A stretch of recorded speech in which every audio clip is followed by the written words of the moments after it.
Bonjour, je m'appelle Marie-Françoise Combre-des-Rouages et j'habite à Hautefort, sous le château, pas tout à fait sous le château, dans la rue principale, rue Bertrand de Born. J'étais présente au moment de l'incendie. L'ouvrier qui habitait à côté, dans cette rue, a alerté et personne ne l'a écouté, ou entendu plutôt. Et puis finalement, je suis allée à la fenêtre et j'ai vu un brasier.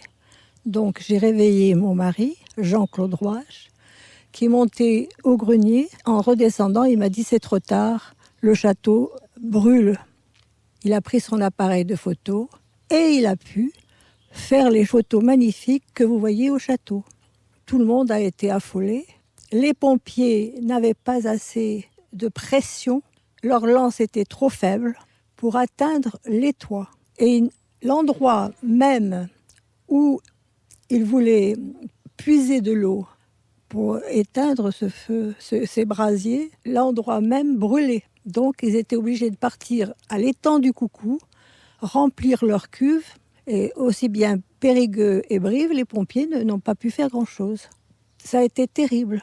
Ça s'est effondré brusquement. Tous les jardins côté est ont été brûlés et abîmés par l'incendie, mais abîmés aussi par l'eau qui se déversait.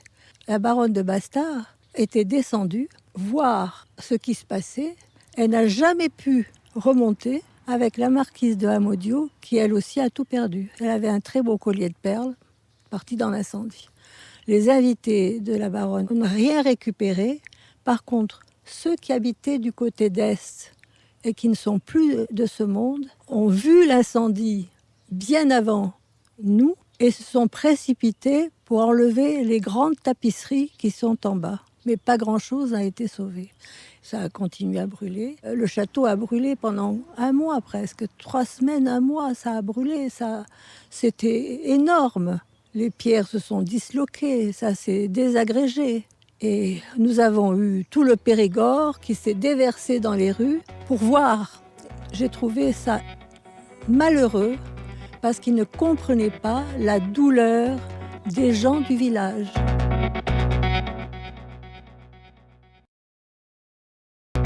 Je m'appelle Michel Desmaisons, j'ai 71 ans. En août 68, j'ai été libéré de mon service militaire et je venais d'arriver chez mes parents qui habitaient à l'époque rue Artigues, qui est parallèle au château. Et la maison est pratiquement en face de la grosse tour ouest.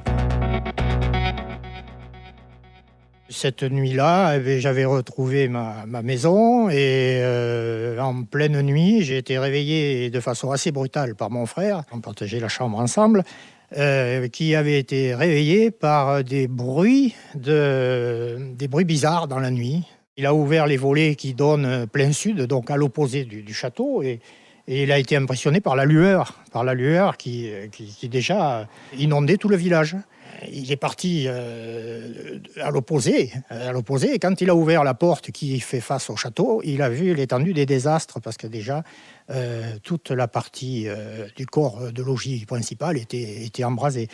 Et en fait, le bruit provenait des ardoises qui éclataient sous l'effet de la chaleur. Voilà, donc branle-bas de combat à la maison, tout le monde a sauté du lit, bien sûr. Dans les rues basses, là, il y avait un monsieur qui arpentait la rue en essayant de réveiller la population, en criant au feu à tue-tête aussi fort qu'il pouvait. La crainte que nous avions à ce moment-là, c'est que le village s'embrase. Et je me souviens même que ma mère et les voisines et tout pensaient sérieusement déjà d'évacuer les lieux, quoi. Aussitôt, nous, on a sauté dans nos habits, on a pris la voiture, on a fait le tour, on est monté en passant par l'actuel hôtel de ville. Au passage, on a eu la présence d'esprit de réveiller le chef jardinier. Alors, mon frère m'a fait ma courte échelle, je suis passé par-dessus le mur, j'ai secoué la porte de M. Becker à l'époque. Mais on est arrivé sur l'esplanade du château, là, c'était désert, il n'y avait rien, mais c'était quand même assez impressionnant, quoi. Ce que je retiens de l'incendie, l'image qui me reste en tête, c'est l'embrasement du corps principal du château, où ne restait que les pignons, les grosses poutres. La première est partie et en cascade, elle a entraîné les autres. ce qui fait que quand tout ce bois est tombé dans le brasier, ça a réanimé le feu et c'était vraiment quelque chose d'exceptionnel et de pathétique aussi parce que ça nous touchait de près quand même.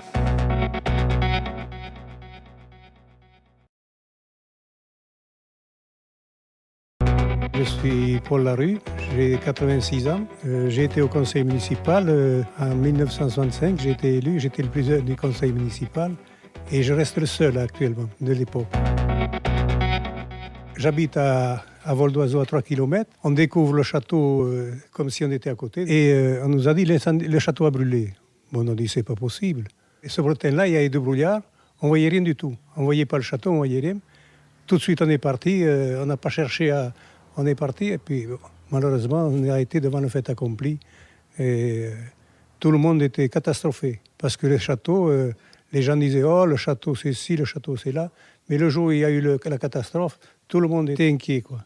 Avec le conseil municipal, nous sommes partis avec Madame de Bastard est venue à Saint-Agnat. Elle avait comment dirais-je, un local et on a discuté avec elle très longtemps d'ailleurs pour la soutenir un peu. Et après ça, elle nous a dit je vais refaire construire le château.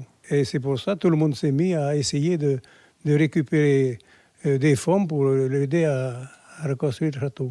Dans la même semaine, je crois, nous sommes partis à Périgueux. On a sillonné presque toutes les rues, ou les rues principales, pour parler de l'incendie du château d'Hautefort. Et M.